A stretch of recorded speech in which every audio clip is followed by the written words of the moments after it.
കാവ്യ മാധവൻ എന്ന പേര് നീലേശ്വരം എന്ന ഗ്രാമത്തിൽ നിന്നും തെന്നിന്ത്യ മുഴുവൻ അറിയപ്പെടുന്ന അഭിനേതാവായി മാറുന്നതിന് പിന്നിൽ പി മാധവൻ എന്ന മനുഷ്യന്റെ ഒരായുസിന്റെ പ്രയത്നമുണ്ട്. കലോത്സവ വേദികളിൽ മകൾക്കൊപ്പം എപ്പോഴും ആ അച്ഛൻ ഉണ്ടായിരുന്നു. അവിടെ നിന്ന് ഷൂട്ടിംഗ് സെറ്റുകളിലും യാത്രകളിലും എല്ലാം കാവ്യയ്ക്ക് കൂട്ടെ അച്ഛൻ മാധവനായിരുന്നു. സിനിമാക്കാർക്കും നാട്ടുകാർക്കും അദ്ദേഹം മാധവേട്ടനായിരുന്നു. സുപ്രിയ ടെക്സ്റ്റൈൽസ് ഉടമ കൂടിയായിരുന്നു അദ്ദേഹം.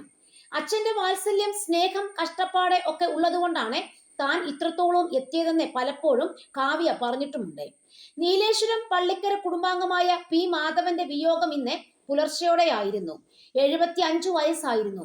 ചെന്നൈയിൽ വെച്ചാണ് അന്ത്യം സംഭവിച്ചത്. സംസ്കാരം പിന്നീട് കൊച്ചിയിൽ. ഭാര്യ ശ്യാമള, മകൻ മിഥുൻ ഓസ്ട്രേലിയ, മരുമക്കൾ റിയ ഓസ്ട്രേലിയ, നടൻ ദിലീപ്. കാവ്യ മാധവന്റെ അച്ഛൻ എന്ന് പറയുമ്പോൾ നമുക്കെല്ലാവർക്കും പ്രിയങ്കരനാണ്. അദ്ദേഹത്തിൻ്റെ പ്രയത്നം ഒന്നുകൊണ്ട് മാത്രമായിരിക്കാം ചിലപ്പോൾ കാവ്യ സിനിമയിൽ ഇത്ര ദൂരം പിന്നിട്ടതെന്ന് പറയേണ്ടി വരുന്നു. കാവ്യയുടെ ജീവിതത്തിലും കലോത്സവ വേദിയിലും സിനിമയിലും ജീവിതത്തിലുണ്ടായ എല്ലാ പ്രതിസന്ധി ഘട്ടങ്ങളിലും കൂട്ടുനിന്ന ഒരേ ഒരു വ്യക്തി, കാവ്യയോടൊപ്പം എന്നും കാവ്യയ്ക്കൊരു സഹായമായിട്ടും തൻ്റെ മകളെ ചേർത്ത് നിർത്തുന്നതിൽ അതീവ ധൈര്യം കാണിച്ച ഒരു വ്യക്തിയും കൂടിയായിരുന്നു മാധവൻ എന്ന് പറയുന്നത്. കാവ്യ എന്ന് പറയുന്ന വ്യക്തി സിനിമയിൽ വന്ന് തിളങ്ങുമ്പോൾ അവരുടെ അപ്പനും അമ്മയ്ക്കും അതൊരു വലിയ നേട്ടമായി പിന്നീട് മാറുകയും ചെയ്തു. പക്ഷേ ഇടക്കാലത്തെ കാവ്യയ്ക്ക് ഒരുപാട് പ്രശ്നങ്ങൾ ഉണ്ടായപ്പോൾ കാവ്യയുടെ അച്ഛനും അമ്മയും കാവ്യനെ ചേർത്ത് തന്നെ നിർത്തുക ചെയ്തിരുന്നത്.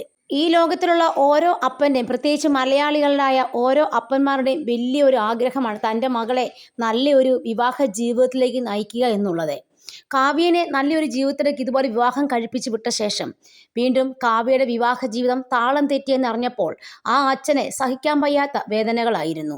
അദ്ദേഹം അതെല്ലാം കടിച്ച് മനസ്സിൽ കൊണ്ടു നടക്കുകയായിരുന്നു.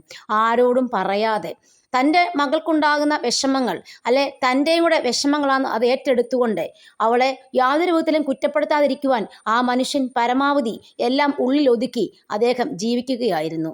അതുപോലെ തന്നെ അതിനുശേഷം കാവ്യയുടെ 2ാം വിവാഹം, അവിടെയും അദ്ദേഹം കാവ്യനെ വളരെ സന്തോഷത്തോടെ സപ്പോർട്ട് ചെയ്യുന്നതായിട്ട് നമ്മൾ കണ്ടിരുന്നതാണ്.